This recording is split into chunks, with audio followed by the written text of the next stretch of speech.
Welcome to Second Look Education. I'm Amy. And I'm Candace. We're educators examining what's really happening in classrooms, policy, and teacher preparation.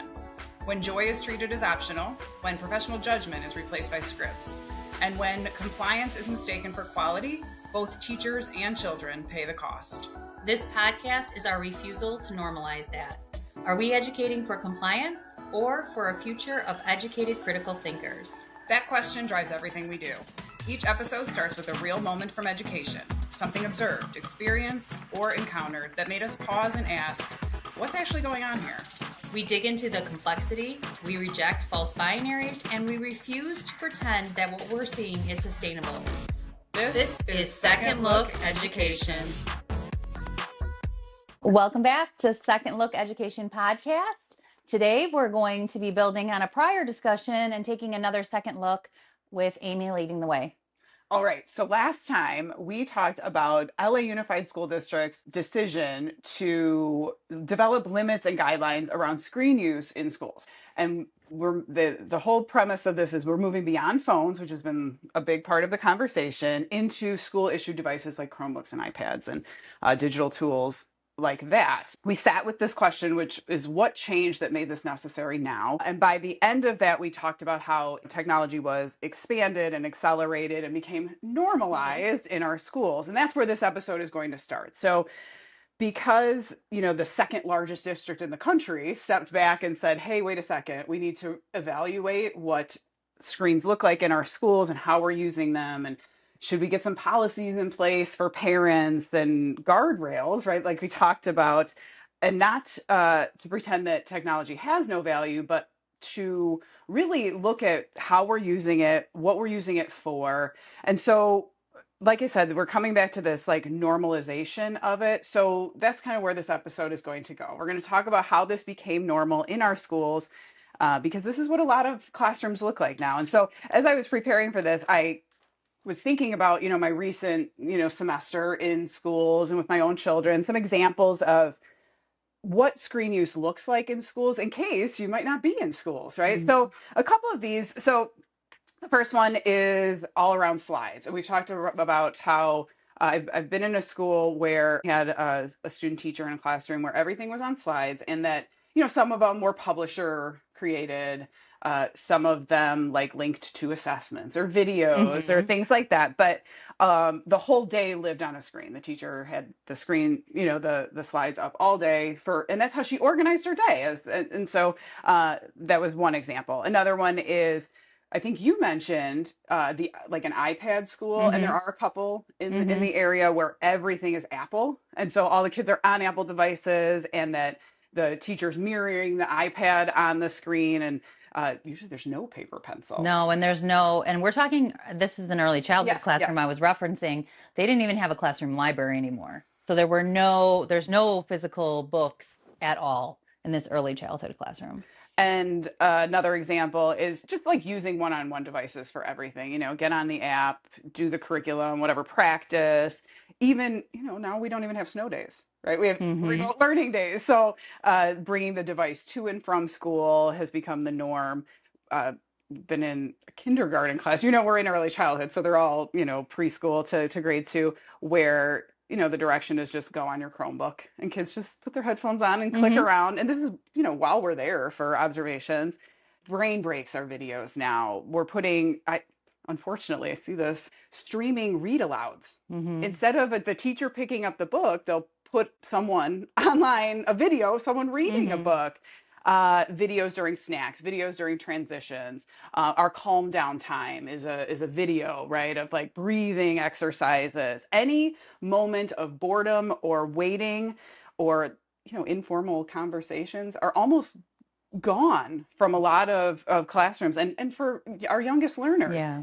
And even, I was thinking about my own kids, and when my second grader says he has free time Fridays, and then he goes on the Chromebook, whatever that means. It's like, so they're everywhere. Yeah. The proliferation is real, and none of these things are unusual. No. And I was thinking too, as you were talking about a couple things, free time used to mean extra recess, right? So like we could be outside and we could play, and now it's like free time Friday, take out your iPad or your device, whatever your device is.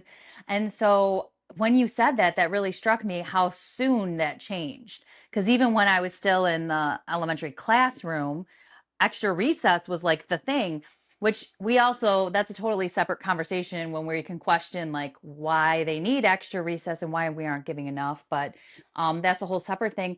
And then in higher ed, this excessive use of slides and how we want to question that and maybe change some ways that we're modeling that as well.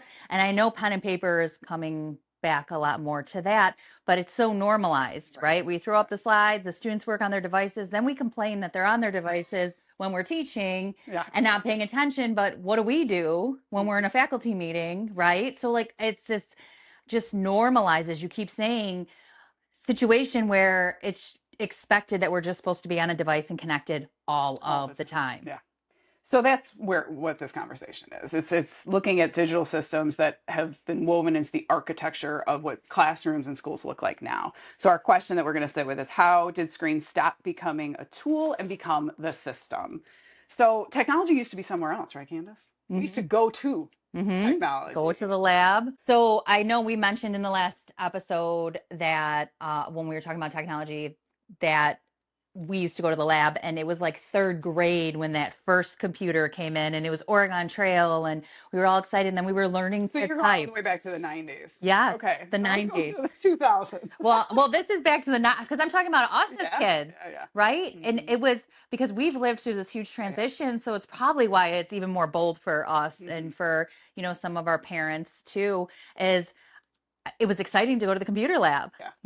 This was exciting, and then we made this transition, and here we are now. So I was thinking about like when I first started teaching, and we had a computer lab, right? But that was one of our special classes. So it was PE, music, art, media. Computer. Media center. So that's it, right? We had a media center or a computer lab. We went to technology, and technology wasn't yet the environment where learning lived. And in the late 90s and 2000s, most schools were still using technology in this way. It was supplemental. It was for like projects, and we needed to teach kids how to use a computer. How to use it, how to use the tools on there, like using a PowerPoint when that was like an amazing way to teach students how to present. It wasn't common practice. It was something they had to be taught so that they could learn technology. It's funny that you mentioned the PowerPoint thing, because I student taught in a second grade classroom, and I can remember being just so surprised that these second grade, like in small groups, they would go to the media center and they'd work with the media teacher, and they were putting together presentations. And I was like, I wasn't even doing that as a college student at the time, right? That was all brand new. So yes, we went to technology. It was all supplemental at that time. We were using it as a tool.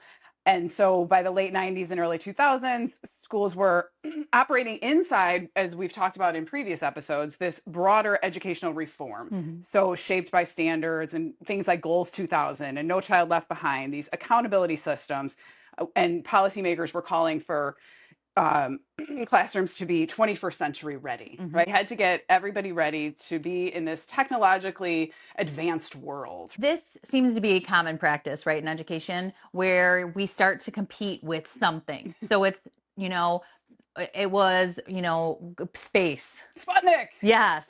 We've got to compete. We've got to get students where they need to be. And it hasn't worked. This, like, we have to do this, this, and this. And this is a continual story that we keep coming back to of, now we've got to get ready for this. But the truth of the matter is now we're having conversations where it's like, we don't even know what we're getting students ready for, because jobs didn't exist that exist now when we were kids. And that's going to be the way of the future too. We have this whole shift. So what are we teaching for then? Well, it certainly shouldn't be tools, right? Because tools change. We've got to teach kids how to think, right? In our spaces. That's what I like to think school is for, is to teach all of these like foundational skills and understanding to teach children how to think for themselves. So anyway, in the beginning of this, The technology reform efforts through policy were all coming through. But in 2011, the Pew Research Center reported that nearly all U.S. teens were already using the internet, and about 1 in 4 teens had a smartphone. And then just 2 years later, smartphone ownership among teens had climbed to more than 1 in 3. So schools were responding to this like broader cultural shift that was already happening, where kids are getting their hands on phones more often. They have access to screens, and so in schools we were echoing that, right? So and some of this did feel like exciting and new, and we were sold on this idea of, yes, technology is advancement, let's get into it. And I wrote down an example in my notes about the dock camera. So when the dock camera, we got 2 of them in our building, and you could rent it. You could like sign it out. I signed it out like all the time. And eventually the thing just stayed in my classroom, because this tool, the document camera, if you're not familiar with it, you put anything on, a document essentially, and it projects it onto the like a projector without getting marker on your hand. Right. You didn't have to make a transparency. You could put like the workbook page. But what I was using it for was like when we were doing something that was small, and I had all of the children gathered around me, I could pop the, igneous rock up on the dock camera, and they could all see, up close what it was if I didn't have enough to hand out. And the other thing that I used it for all the time was at the end of, our lessons, that if the kids wanted to come up and share, they could put their work up there and share it with the class. It's actually a great use of it, including the students in it. Yes. yes. But that was exciting. That was this cool new technological tool that I was using in my classroom.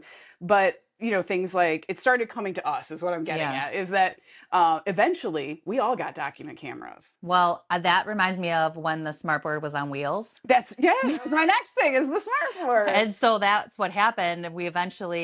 I got to wheel it in and keep it in my classroom. And then the cord was all the way across the room, and we had to like tape it and put a carpet over it because we were tripping over it, constantly recalibrate it. But it was exciting to have this instead of what I still had in my classroom was a chalkboard at the time too. I was in the older part of the building, so it was a chalkboard and a rolling smartboard. Yeah. So we started getting these tools like the dock camera and the smartboard. Google launched Google Apps for Education in 2006, and schools started, especially if they had money, experimenting with one-on-one devices. But still, technology was framed as both enhancement, but and value added. Well, and I think at the same time, that's when publishers started grabbing on to needing to connect something digitally. So I remember the big thing with the smartboard was that the company we were using at the time made digital workbook pages so I could put them up on the smartboard and use them right there with the students. And so I really see it all as coinciding and building on each other. Yeah, but it's a cultural shift. Yeah. So this matters because at some point during this time, technology stopped being something schools were like encouraged, or we as teachers were encouraged to integrate, and it became something that we slowly started organizing around. So, and for a lot of us, myself included, is the big turning point was online testing. Technology for us really had to ramp up when park testing became adopted by our state. So in 2010, most states at this point had adopted Common Core state standards that were developed in 2009. And then after that, multi-state consortia testing companies were contracted out. 2 of them. We had SBAC, which is Smarter Balance, and Park, which is what our state adopted. They were tasked with developing new assessments aligned to the Common Core, but a core, element of this is that the way that the tests were delivered.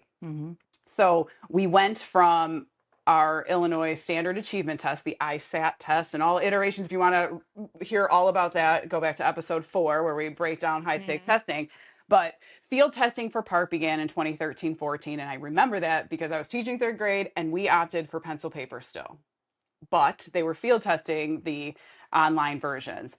But the following year, the 14-15 school year, it was mandatory that we were online, taking these tests.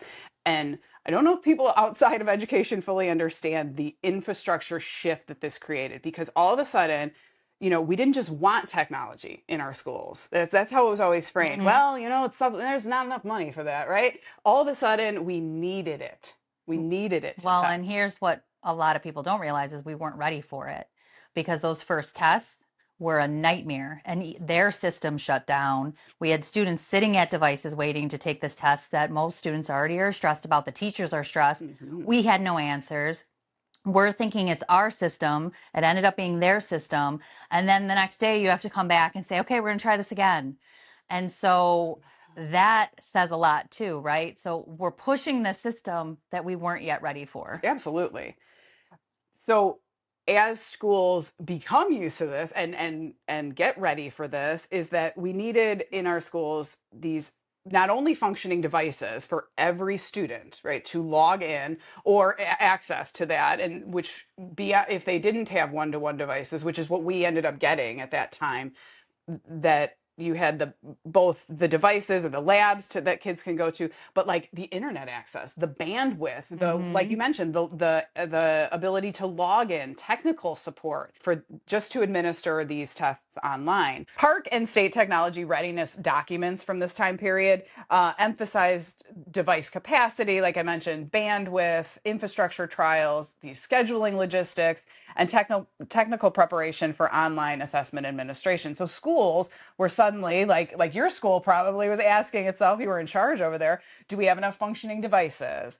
Can the network handle hundreds of simultaneous logins? How do we schedule entire grade levels through online testing? And what happens when the system crashes? So it's this moment, this Park infrastructure that we set in place in our state schools set the trajectory for what could be possible. Because once all of this infrastructure it was in place, we didn't just stop with testing. Park didn't necessarily like digitize school, but it definitely accelerated the adoption and then helped us normalize the idea. I would almost push that it slightly did, because if you remember, Park, all of a sudden we had to teach students to use online the rulers, because you could only use the rulers, the computerized ones. So now we're navigating on these Chromebooks or whatever they were. You had to use this supportive tool. Yeah. And so I just remember, even for the rulers, the students being like, how do we do this?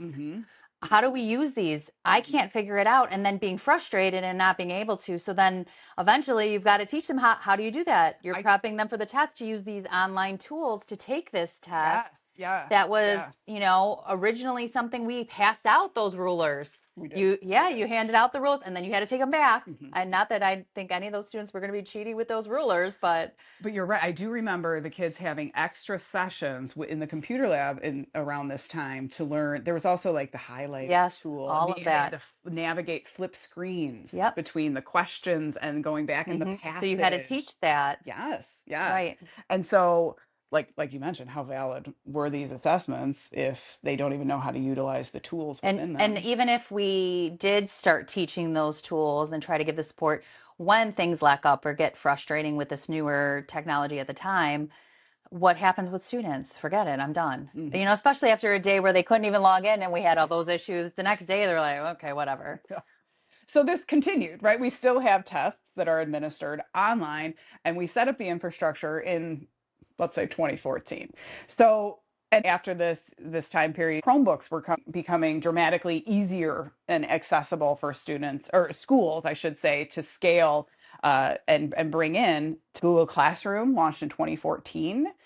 And all of a sudden, schools had these integrated systems for assignments and document sharing and grading and communication and all of this workflow management through these systems like Google Classroom.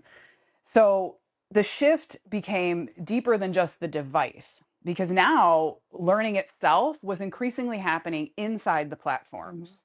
So we were starting to move everything, and we talked about this for us, like at the university too, into the LMS or the learning management system, instead of that where it used to be this resource, right? This technology was out here and school lived in the real world. I even think about that, again, back to that higher ed conversation. Because we created online courses and online modules, I now run my in-person class with those same types of module format. The access is in module 1 with all the materials, and it's broken down the same way.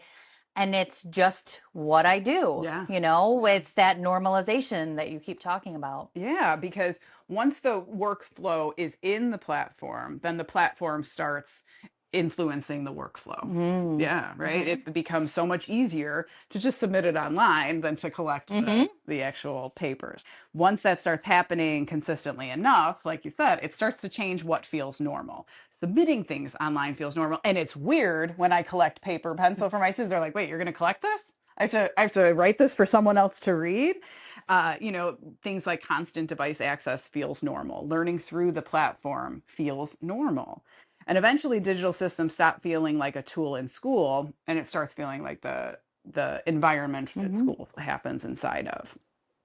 So the infrastructure is in place. We are already doing a lot of school through devices, and then COVID happens. Yeah. And so it's really important to frame this as like the pandemic didn't create digital schooling from scratch.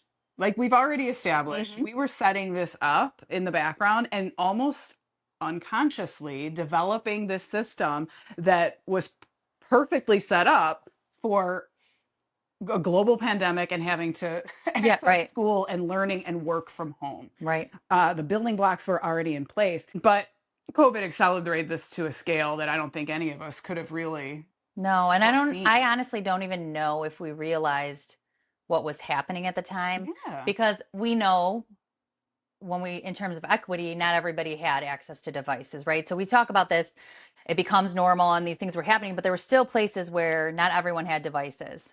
And so all of a sudden it became, we need these funds so we can get everyone a device so everyone can start digital learning. And then everyone needed it at home. We needed our tech people to be on standby. Everyone needed to be connected at all times. How are we talking to our parents? How are we meeting with our students? What are we going to use? How is this going to look? And it was shoved at everyone.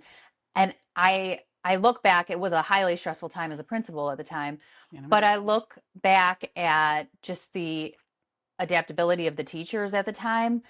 But even how quick we're like, we'll try this. I had a wonderful tech person at the time, thank God, because it was, everything was overwhelming and it was just right there. And then you don't realize, you're trying to set up systems and put things in place and still keep some routines. But then it was all just there. And now everyone's got their device. Yeah. Yeah. And at the time it felt temporary. Right? It was an emergency. We were responding to a crisis. It was necessary for us to learn through the digital systems and use the tools that we had in place, or like you mentioned, get what we needed to have everyone access.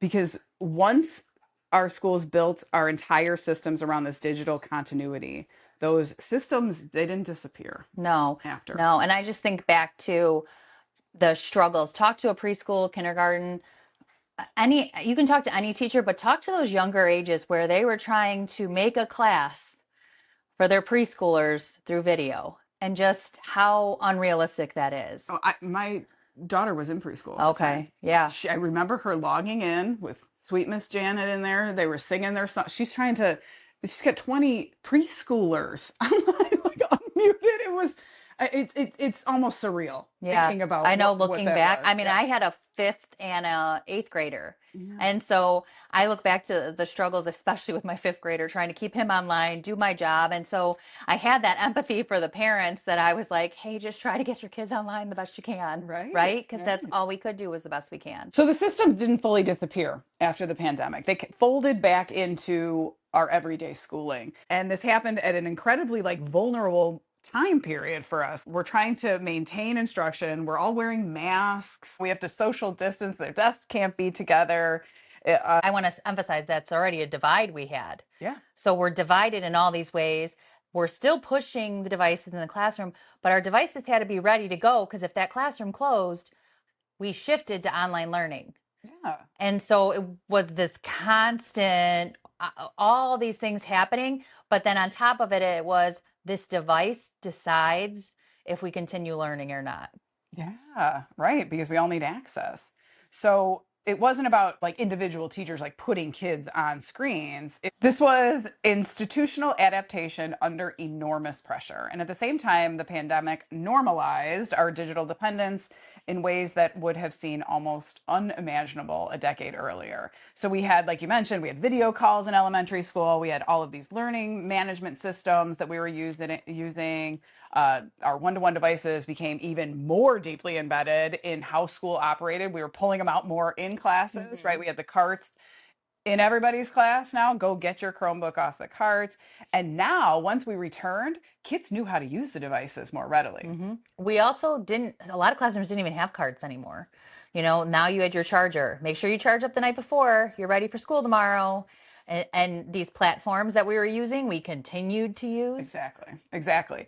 And, the kids, like I mentioned, came in having familiarity with these, tools. So it was easy to just, we'll continue with that when we come back. So what began as emergency adaptation settled into routine. And that's one of the most important things this is about, how systems adapt quickly.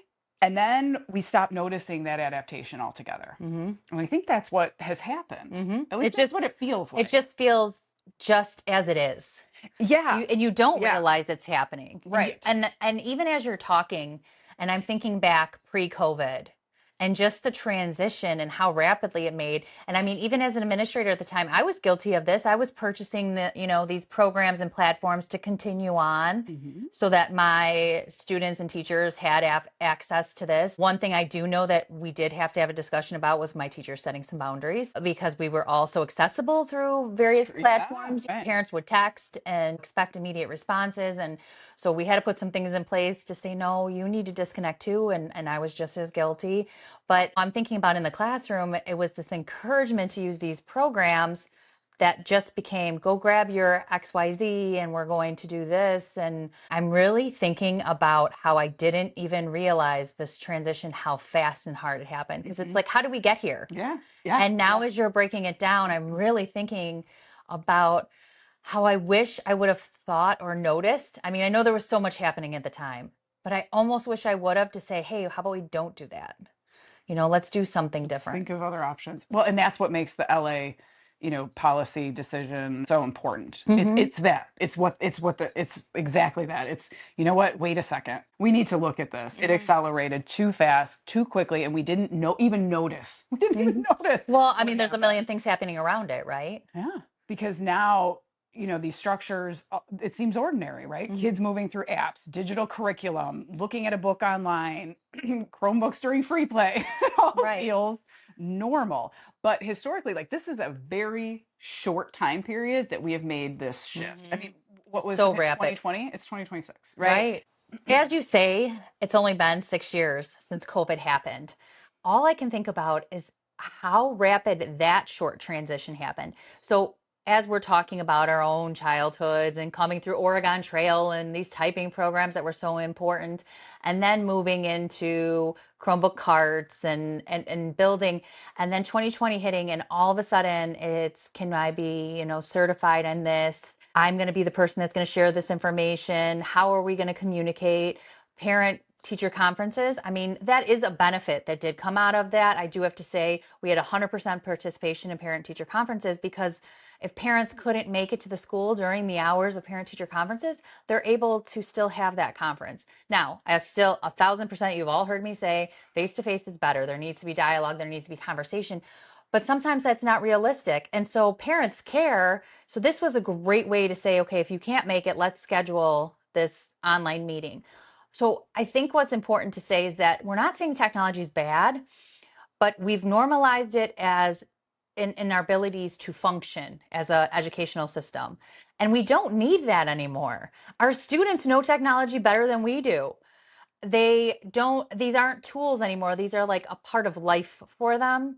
And I think that's the part that scares me, is that it keeps us disconnected. We know that developmentally appropriate practices tell us that they need hands-on, they need to be engaging. We have students with so many fine motor issues in those early years They don't know second graders that don't know how to hold a crayon or a marker. These kindergartners that we're trying to build their muscles and their fine motor. And when we say fine motor, we're talking about those small things like gripping, holding a pencil, muscles in their hands, which impact things developmentally across the board in later. And these social skills that are away from devices. So if we're all behind devices and using them constantly, then it makes us forget there's a whole world behind us. The world becomes that device. Right. And it happened so fast. And I think there's nothing wrong with taking a step back. I hope that administrators are taking a step back and saying, you know, as LA did, and policymakers and parents are really starting to have these conversations. I talk to a lot of parents who are like,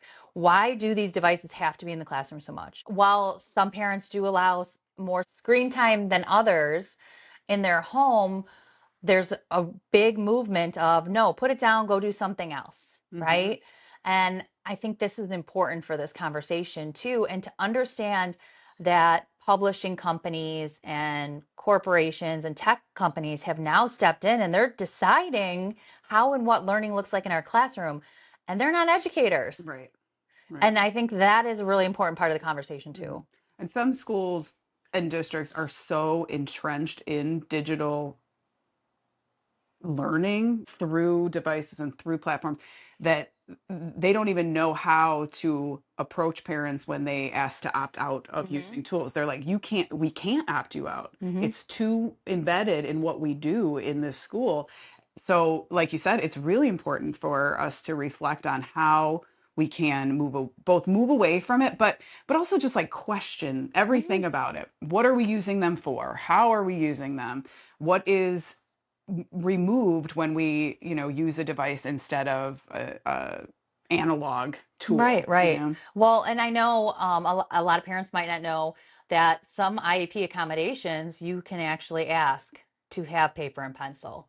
And that's a conversation to also have with your child so they don't feel left out, like they're missing, like, why am I on paper and pencil? But it really does make a difference. So if that can be an IEP accommodation, that's something I question as well. And so these are things that we need to actually question. Well, you can opt your kids out of tech use. It's, depending on the school. Like I mentioned, some of them are like, no, you can't. But there are advocacy groups out there that will support you as a parent in approaching your school or school district. And we'll link to some of those in the show notes if you're interested in that. But like we mentioned at the end of last episode, talk to your kid about what's going on at school so you know what their day looks like as far as technology use goes. And I think too, teachers right now are really questioning the high levels of teaching. The older students, they're questioning AI use and that sort of thing. So what are we giving students that they're able to so easily cheat or AI? Now, I know cheating happens, we can only do so much, but at the same time, it's going to be really hard to cheat off AI if we're on a pen and paper and we're not even using our device and looking at those things. Where can we make those changes? Yes, some technology is okay, but it's the excess and the reliance that we've reached this level. And so I personally would love to see more pen and paper. And as students get older, they become worse at writing and doing things. So as we think about this historical progression of technology use in our schools and how we have it's become so entrenched in a lot of schools, it's important to not move into this like nostalgia. Like, it's not like I'm trying to get back to my third grade classroom or fourth grade, you know what I mean? As in the 90s, it's not about looking back with these like rose-colored glasses and seeing everything as this, oh, it was so wonderful when we didn't have screens. We had a lot of other things we needed to be working on historically. Yeah. Yeah, but and like you said, it's not anti-screen, it's not anti-tech. It is conscious. It is thinking, being critical and thinking of, and intentional about the use. That's what comes across when you keep talking, is this word intentional use. And are we using it as something that students are interacting with in a way for learning? Or are we using it as just how the classroom functions as a whole? Right. Because it's easy. It was easy to like default back to that after COVID. And now it's just like, well, this is just what we do. right? Yeah. We just submit things. So anyway, I usually like to do this at the end where we talk about, well, what do you do with this information for parents and teachers? And so last time it was a lot about looking into policy for both parents and teachers, knowing what is expected of the school district when it comes to technology, and for parents to really think about what your child's school day is like and what they might need more of when they get home or less of when they get home. And for teachers, it was, can you protect some space, knowing where you have to use the tech and where you don't have to use the tech? And are there spaces that you can protect or even negotiate more analog type of activities in your classroom versus tech tools?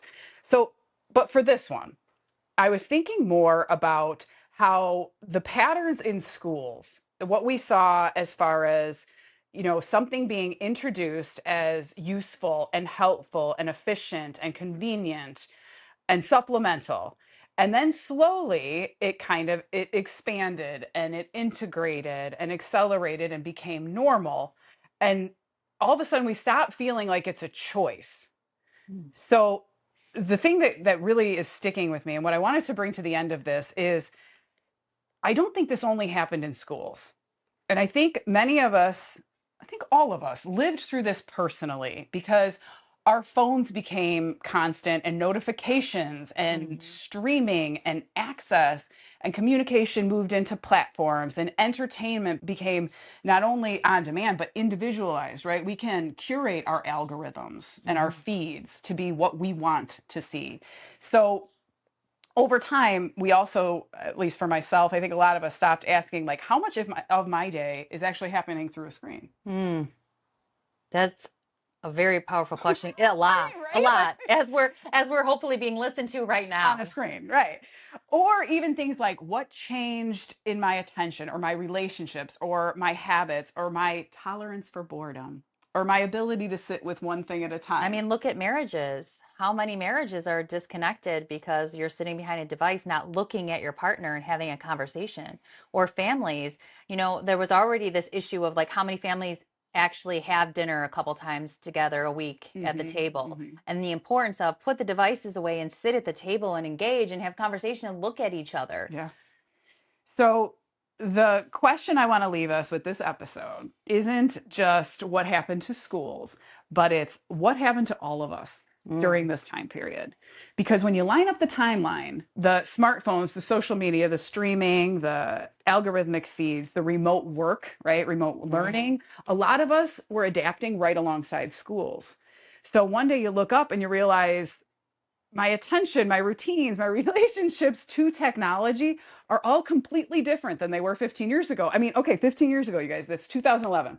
Just for a second, sit with 2011 in your head and think about the tech, right? Right. I mean, I don't even think in 2011 we could have foreseen No. 15 years later what we do with our It almost devices. makes me scared for where we're going to be years from now. I mean, we've had those of you who were raised in the 90s, how many movies do we have that warned us about this? On VHS. Yes. And DVD. You could probably stream them live now. So I think that a useful place for us to start, if you're up for it, is to just take an inventory and not like panic and don't get super judgy about it. Just notice. I have some questions that I'm considering, like that I've been reflecting on that I'd like to share with you. Okay. So the first question is, where in your own life did screens move from helpful to habitual to just expected? So for myself, as I reflected on this, definitely email comes to mind. So, in the beginning, it was like, I could go on once a day or twice a day and check my email. It became habitual, like, oh, okay, now I check it morning, noon, and night, or, and then it's just expected. I'm getting notifications all the time about, messages that I'm getting. So the first question is, where in your own life did screens move from helpful to more habitual to just an expectation? The second question is, what activities slowly disappeared or changed alongside that shift? So, and for myself, as I was thinking about this, I think it's a lot of verbal communication altogether has moved into quick text, a type, an emoji, an email message. I find myself not talking as much. So especially during the day, if I'm working at home, I'm not teaching, I'm by myself. So my husband comes home and I'm like in his face talking. So maybe I need to increase my verbal communication with others during the day instead of shooting the email or the text, like picking up the phone. It's always weird when someone calls nowadays, isn't it? It's like, oh, what are you calling for? Is something wrong? Because we're so quick to do that. So the second question, that what activities for you have slowly kind of disappeared or changed alongside your shift in use of technology? The third question, what now feels normal that would have felt excessive, distracting, or strange to you 10 or 15 years ago? So we kind of already looked at this or talked about this, like 15 years ago was 2011. So definitely social media comes to mind. Something that feels normal that would have felt excessive or distracting is like just waiting. We just pull out the phone all the time. And so I think that's something that feels normal now that would have definitely felt excessive 10 or 15 years ago. When we think about myself from 2011, seeing myself now just sitting on a phone, scrolling through something, Amy from 10 years ago or 15 years ago, we're like, what are you doing? What are you looking at?